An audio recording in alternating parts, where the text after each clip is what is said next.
YouTube channel and press the bell icon to get the latest updates.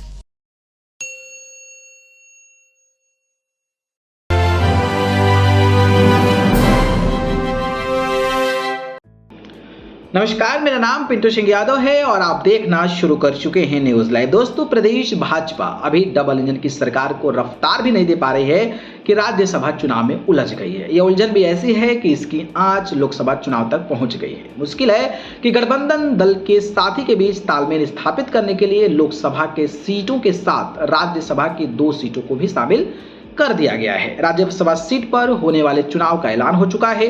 27 फरवरी को voting होगी। बिहार के 6 सदस्य अप्रैल माह में सेवानिवृत्त हो रहे हैं और इन 6 सीटों पर चुनाव हो रहे हैं। 27 फरवरी को वोटिंग होनी है।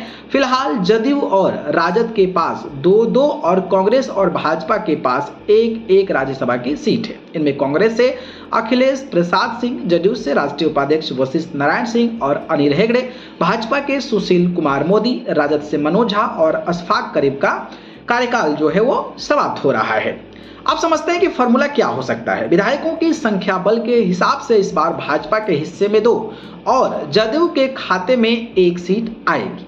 ऐसा इसलिए कि भाजपा के पास 78 विधायक हैं और जदयू के पास 43 विधायक हैं। विधायकों की संख्या के मुताबिक भाजपा राज्यसभा में 2 सदस्य भेज सकती है। ऐसे में एक नाम सुशील मोदी का तो दूसरा नाम विनोद तावड़े का आ रहा है।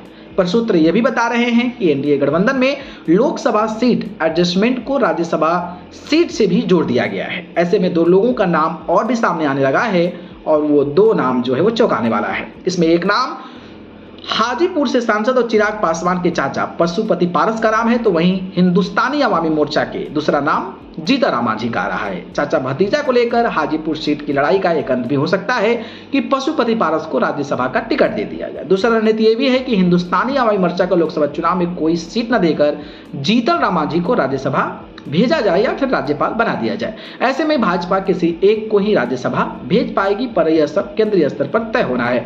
अब देखना होगा कि किसे मिलता है राज्यसभा का टिकट। हालांकि ये भी तय है कि इस पर मर्जी केंद्रीय नेतृत्व की चलेगी। अब देखना दिलचस्प होगा। बाकी आपको क्या लगता है बताइएगा। ठीक है, धन्यवाद।